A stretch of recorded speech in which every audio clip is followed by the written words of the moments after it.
Germany before World War I was a nation struggling to assert its place in the world. Its leader, Kaiser Wilhelm II, was an ambitious nationalist cursed with impatience and recklessness. Germany's economy was one of the fast-growing in the world, but its ruling class and society were infected with militarism. During the first days of World War I, many Germans experienced a sense of bonding that had eluded them since the founding of the empire.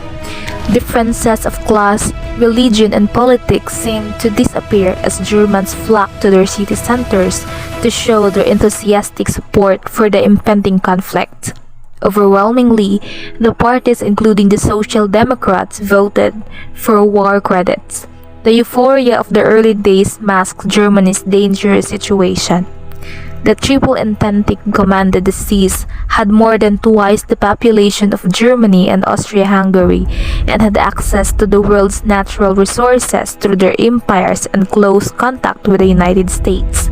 Germany was immediately blockaded and had to rely on its own resources and those of Austria-Hungary and contiguous non-belligerents such as the Netherlands, Denmark, and Switzerland. With Italy and Romania entering the war on the side of the Triple Entente, the Central Powers faced an almost impossible situation in a war of attrition. They mobilized the country to a whole society for total war. More than 11 million men, some 18% of the population, were in uniform, of whom almost 2 million were ultimately killed. Germany was unable to feed itself, and after the severe winter of 1916 to 1917, malnutrition and even starvation were not uncommon.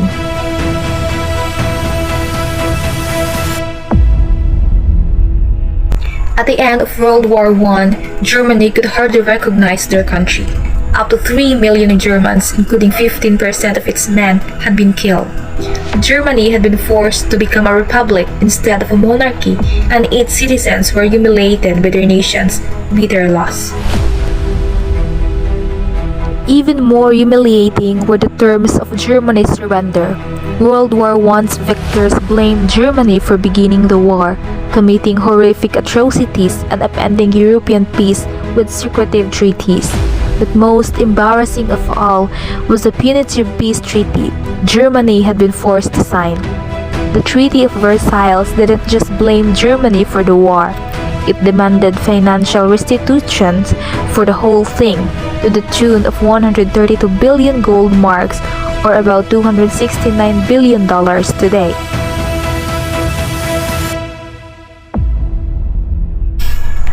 The Weimar Republic was Germany's government from 1919 to 1933.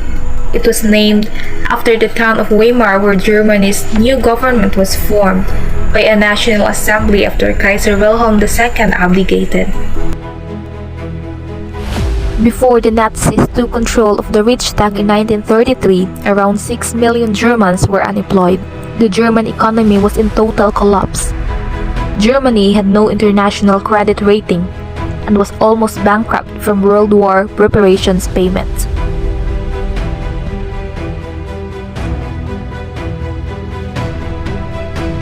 Some aspects of life in Germany changed immediately upon the outbreak of war in September 1939.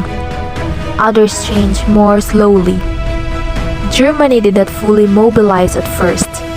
In fact, it was not until 1943 that Germany focused its economy in war production.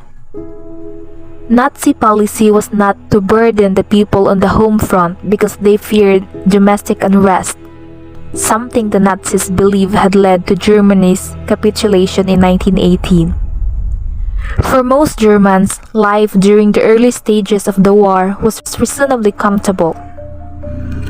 Germany was blockaded by Britain, so there were some shortages, especially of oil, rare metals, and to some foodstuffs. After the Nazi invasion of the Soviet Union in June 1941, life in Germany started to deteriorate.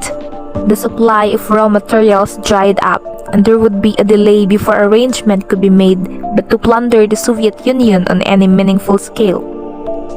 The retreating Soviet forces carried out a ruthless policy of scorched earth, destroying anything useful they could not carry away with them.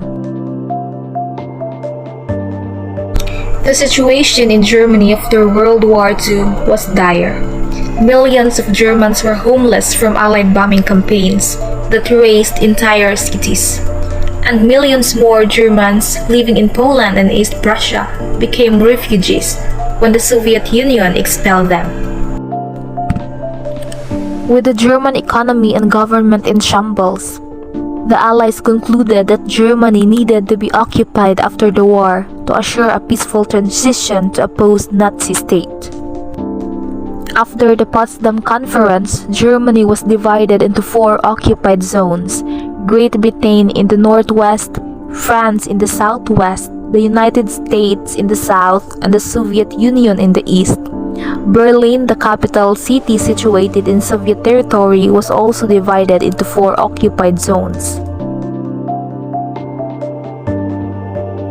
Germany's ascent to becoming a global economic power known as the German economic miracle had its origin at the end of World War II when much of the country was in ruins.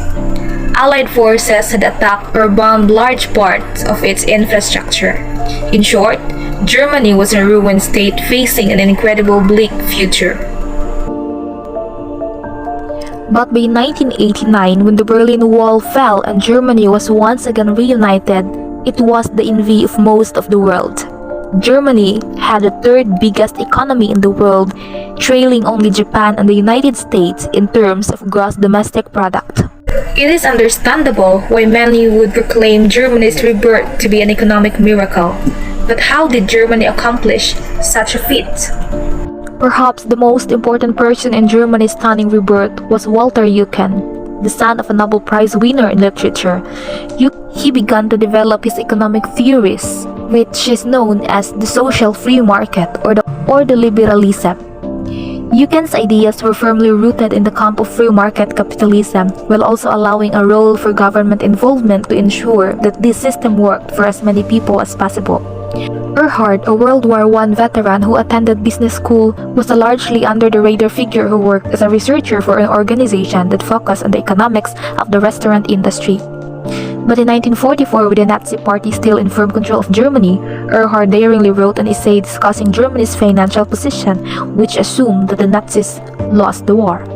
His work eventually reached U.S. intelligence forces, who soon sought him out, and once Germany did surrender, he was appointed to the position of the finance minister of Bavaria, and then worked his way up the ladder to become the director of the Economic Council of the still occupied western half of Germany.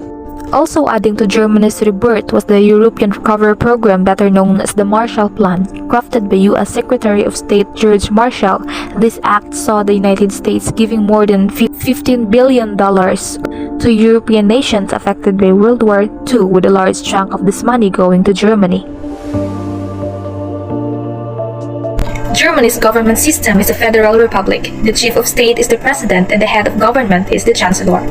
Germany has a mixed economic system which includes a variety of private freedom combined with centralized economic planning and government regulation. Germany's economy is one of the strongest in the world. The country has a lot of natural resources and a very skilled workforce. It is the world's 4th largest economy, highly innovative, and has a strong focus on exports. Germany is the largest economy in the European Union and the world's largest trading nation in 2018. The technology sector is one of the most important economic branches in Germany. With an annual turnover of 178 billion euros in 2021, the IT industry is a major economic driving force and it is growing steadily.